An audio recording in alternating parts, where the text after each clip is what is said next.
My Titan is in front of him. Hey there everyone, how we all doing? Today we're going to be taking another look at the Hemlock BFR post-update 4, how best to use it, how to be as effective as possible with it. Let's get started. The Hemlock now deals a maximum damage of 66, which is up from 60 in the last patch, as well as a new minimum damage of 50, which is up from 45 in the last patch. The headshot multiplier remains at 1.7x, meaning that within your effective range, you're going to have a 2-shot headshot, or a 1 headshot plus 2 body shot, or 4 body shots to kill.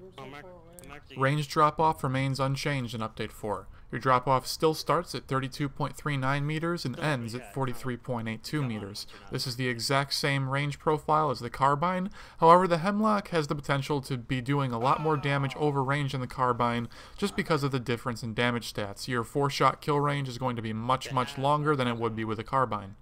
In addition to our damage profile changes, we've also seen a fairly significant nerf to our recoil, or I guess you would call it buff? I'm not entirely sure.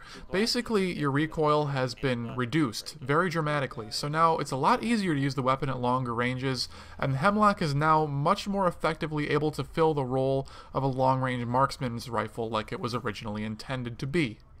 In my opinion, Update 4 better positioned the Hemlock to be basically a series of side grades to the Carbine, which will allow you to do very specific roles more effectively than a Carbine can potentially. However, you know, obviously by choosing the Hemlock, you're going to be sacrificing your overall effectiveness that a Carbine would give you. You know, you'd be pretty good in every situation. You wouldn't be amazing, but you'd be, you know, very solid in every situation. Whereas the Hemlock gives you the potential to forego that overall sort of effectiveness and choose a couple of roles that you want to be extremely effective in, and, you know, you can do those better than a Carbine as long as you're choosing the correct loadouts with your Hemlock. First up, we'll take a look at the Starburst attachment, which is by far my favorite one for the Hemlock, and it's actually very quickly become one of my favorite weapons in the entire game. So the Hemlock, just by design, regardless of your attachment, has a higher fire rate than the Carbine, and it has a 4-shot kill. So in my opinion, having a high fire rate, but, you know, being a 3-round burst didn't make sense on the Hemlock, because you're just going to have a slower time to kill than a Carbine, and it doesn't really make sense to use it without Starburst. So I like the Starburst because I can fire those 5 bullets faster than a Carbine can fire them, and I can potentially have a faster time to kill than a Carbine while retaining all the effectiveness that an assault rifle would provide me. In fact, with a fire rate that's higher than that of the Carbine and the ability to kill in 4 shots, the time to kill of the Hemlock is pretty much rivaled only by the R97 at close ranges. So with careful firing and manual recoil compensation, the Starburst Hemlock is a usable weapon out to medium range and monstrously effective within that range. You can kill faster than a Carbine and have what is, in my opinion, a much more favorable hipfire than that of the Carbine as well. So you can still defend yourself a lot more competently than you could with a Carbine, and just generally be really effective with it within those like 35 meters or so. It's great. I love it. If you're as an aggressive of a player as me, then the Starburst Hemlock is pretty much the only way to go.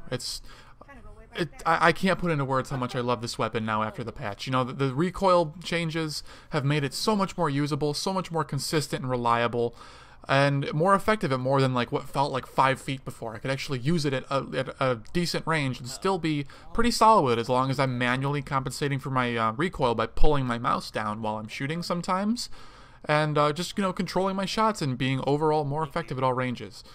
Whereas if you like the longer range kind of approach to the game more, that's totally fine. The 3-shot Hemlock is built for you. It has the potential to kill just as fast as a Carbine, if not faster, thanks to its more favorable damage profile. So if you were to use a Carbine, if you have an enemy who is anywhere past 32.39 meters and is not using stim and you're not using a silencer, you know, so you're using a stock Carbine, you're going to have a 4-shot kill until they pass that range, and it's immediately going to change to 5. Whereas with the Hemlock, which has the same range profile but better damage within that range, you're able to kill enemies out to a much farther range. I would estimate probably closer to 40 meters before your shots to kill is going to increase from 4 to 5.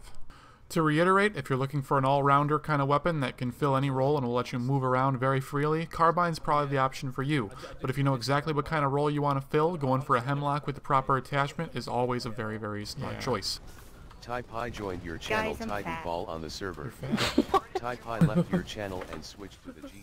So if we're just going to be talking about all these different archetypes that the Hemlock could potentially be filling, let's put a couple of classes together that'll let you be very effective within those kind of roles and just kind of make something very competent to use. First up, let's get into my personal loadout for the Hemlock with Starburst. This is the loadout that I use every single day. I freaking love it. I've had a lot of success with it and I want to share it with you guys. So it's going to be a Hemlock with Starburst and the Hollow Sight. I just really like the tweener kind of zoom level of the Hemlock. It's very pleasant to me. I feel very comfortable with it, so that's what I usually go with.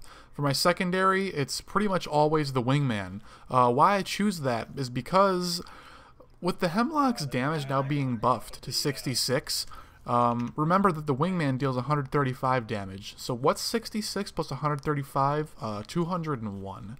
So that means that as long as an enemy is not stimmed, I can hit them with one Hemlock bullet and immediately go to a Wingman and finish him off. So, you know, if I need that close range kind of panic, if I, you know, hit somebody with any of my bullets from the last burst in my gun and I just run out of ammo, I know I can rely on my Wingman to finish him off with, you know, just that 1-2 punch.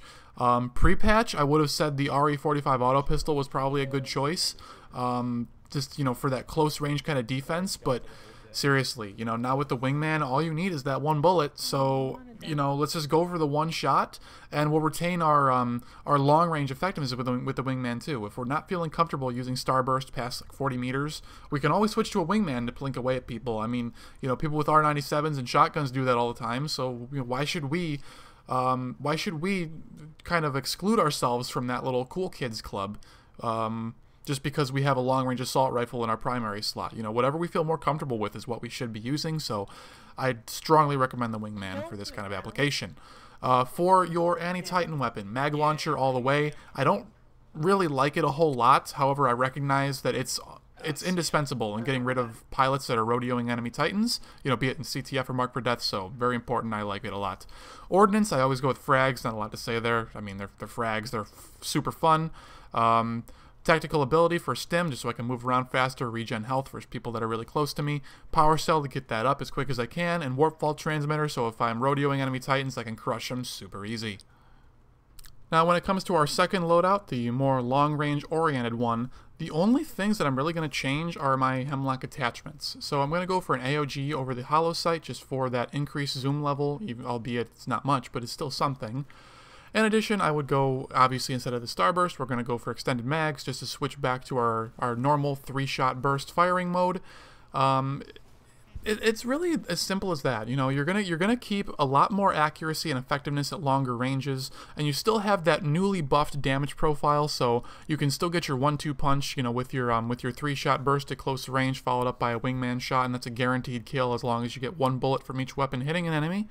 So there's that. I mean, unless they stim up. I think if they're stimmed, they're probably going to regen enough health to live through that. But, I mean, other than that situation, you're going to be able to defend yourself at close range pretty well with that loadout, so I definitely recommend it. Anyways, guys, thank you for watching. I hope you learned something new. Please like and subscribe if you feel so inclined. And, yeah, we'll see you next time. Thanks for watching. Take care.